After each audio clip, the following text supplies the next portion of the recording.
asalaamaaleykum mbokk yi ñuy seetaan ci seen plateforme Akan Mentor dellusiwaat nañ tey ci seen beneen vidéo ci langage bii di HTML ak CSS muy seen fukkeelu vidéo ak ñaar tey nag ñu fas yéene wax ci espace ak retour à la ligne maanaam ci misaal ba bindoon ay texte bëgg def espace ci texte yi wala nga bëgg aller à la ligne retour à la ligne donc yooyu yëpp naka lañ koy defee ci HTML. kon loolu mooy sababu kuuru tey bi muy chapitre numéro 12 objectif yi nag maanaam liñ ci jublu mooy ngeen jàng naka la ñuy créer ay retour à la ligne ci HTML waaye nan ngay changer ay thème ci HTML waaye naka ngay gérer tamit ay espace ci HTML kon yaakaar naa ñett yooyu mooy li nga xam ne moom mooy liñ leen indil ci kuuru tey bi ngir loolu nag dañuy daal di koy misaal ci ay xayma ay exemple yu leer incha allah. ba tey dañuy daal di tàmbali créer kon benn document HTML donc document HTML tout le temps ni lay tàmbalee mooy lu ñu waxoon point d'exclamation doc type HTML loolu moo lay wan type document bi donc nga ñëw fii nga def sa balise HTML nga tëj balise bi ak /HTML fii nga daal di ñëw def sa balise en tête mooy head balise head nga tëj ko tamit ak /head beneen bi topp mooy nga créer sa balise body yooyu moom déjà comprendre ngeen léegi bu ñu nekk lan lay jariñ soxla ñu ci dal ci ndax expliqué nañ leen ko ci cours yu weesu donc damay def rek répétition nii ngir ñu waajal li ñuy bëgg a jàng donc fii na langage HTML ok donc fii mën naa fi def balise title pour titre bi loolu aussi jàng nañ ko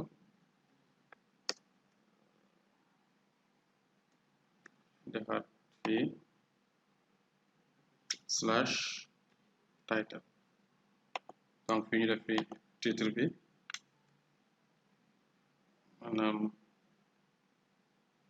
ñu def espace et retour à la ligne en HTML voilà donc mën nañ def encodage bi balise méta lay doon donc def méta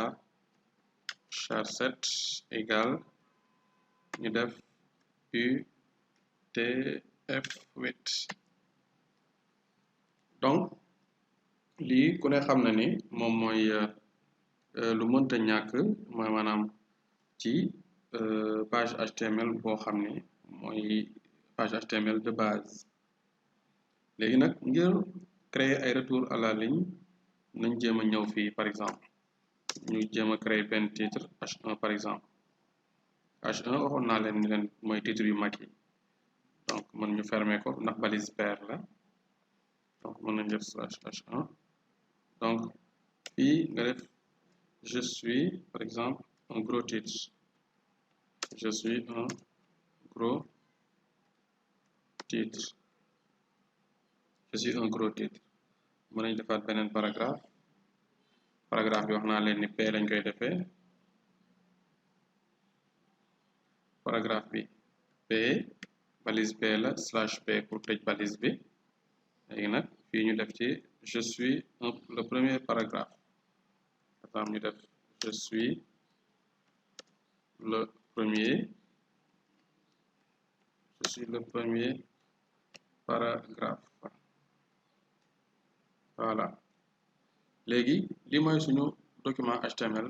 de base léegi xaar ñu enregistrer sous on tuddee que cours 12 par exemple enregistrer dem ci bureau bi xool dama fàtte extension bi donc soo deful point HTML du baax kon texte la koy def gis nga document texte la koy def donc damay def fichier enregistrer sous ma def cours 12 waaye dama ci yokk point HTML fii yokk point html donc gis nga fii bi ma yokkulee point html nii la waaye bi ma yokkee point html gis nga document html la ko def donc gis nga fii même boo tegee souris bi gis nga bindal la Chrome html document d'accord donc ñu double cliquer pour ibbi suñu document gis nga H1 baa ngi ni je suis un gros titre paragraphe baa ngi je suis un paragraphe léegi ñu xool ndax bu ñu defee ay espace ak ay retour à la ligne dina ko considérer par exemple fii ñu def espace def naa espace fii tamit def naa espace léegi fii ñu dem def ay retour à la ligne pour xool je suis ma dem à la ligne ma dem à la ligne léegi ñu xool est-ce que su ma ko enregistré dina ko interpréter comme nii ndax dina jël en compte à la ligne yi ak espace yi donc ñu enregistré ñëw actualiser kon nga gis ne jëlu ko en compte ah léegi kon xaaral ma delloo ni meloon donc kon naka laay def ba mën a def ay retour à la ligne donc pour nga def retour à la ligne par exemple mën nga ñëw je fii ma ni ko demal à la ligne donc balise bi koy def mooy balise BR jàngoon nañ kon soo defee je dafay bind je après dem à la ligne léegi suis ma ni ko après nga demaat à la ligne donc fii da ngay defaat beneen BR donc à chaque fois bu gisee BR dafay forcer retour à la ligne le ma ni ko nga dem à la ligne BR encore donc gis nga fii je suis le voilà léegi gis nga fii day def je dem à la ligne suis à la ligne le à la ligne donc gis nga fii jël na ko en compte je après mu dem à la ligne suis le premier gis nga daa dem à la ligne donc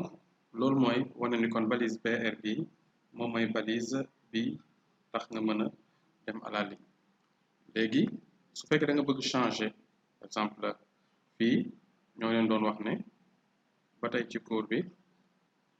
nan ngay changer de thème donc pour nga changer thème par exemple mën nga def benn ligne supposons ma ñëw fii mën naa insérer benn ligne horizontale donc ligne bi pour ma insérer ko damay def HR donc HR H horizontal right donc ligne horizontale lay tekki donc su ma enregistré ma ñëw fii dangay gis ne gis nga defal na ma une ligne horizontale donc su fekkente ni dama bëgg defaat leneen fii mën naa créer sax paragraphe su ma neexee beneen paragraphe donc p/p donc paragraphe ma daal def HTML 2 points ma def le HTML est un langage de balisage donc mën naa créer waat beneen paragraphe par exemple beneen paragraphe p/p bi fàtte woon na tëj balise bi donc day am slash voilà donc fii ma def CSS 2 points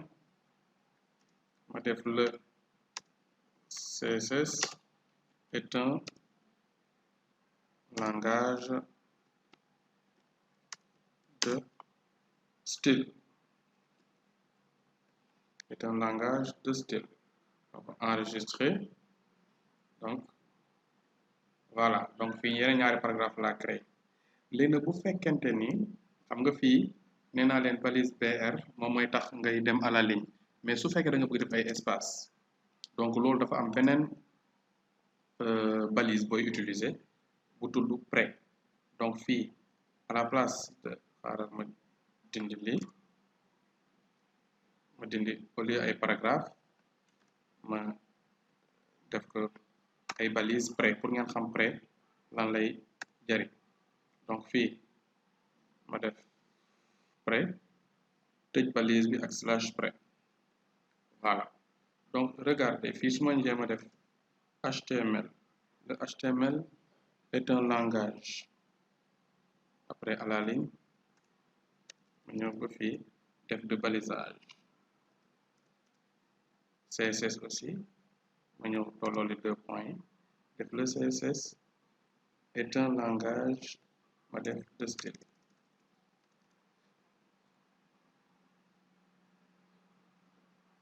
donc li ma bëgg fii mooy mu conserver espace yi comme ni ma ko bindee nii exactement mu bañ koo changer donc mu jël espace yi en compte jël retour à la ligne yëpp mu jël ndox en compte donc pré bii ngay utiliser donc ñu enregistrer pour xool résultat bi gis nga donc gis nga ne même espace yi ma def en début sax nii yëpp da ko jël en compte donc su ma supprimer espace bi par exemple bii ma supprimer ko wàññi lii ma supprimer espace bi encore wàññi lii ma enregistré ñu xool dangay gis ne espace yi ci kanam yëpp da koy daal di dindi voilà donc lii mooy njariñu pré nga xam ne day jël en compte retour à la ligne yi de espace yëpp da koy jëlaale en compte kon loolu leen indiloon tey ci seen cours bii di cours HTML ak CSS ngir jàngaloon leen kon lan mooy retour à la ligne ak espace yi kon ñu ngi leen jox daje ci beneen vidéo incha allah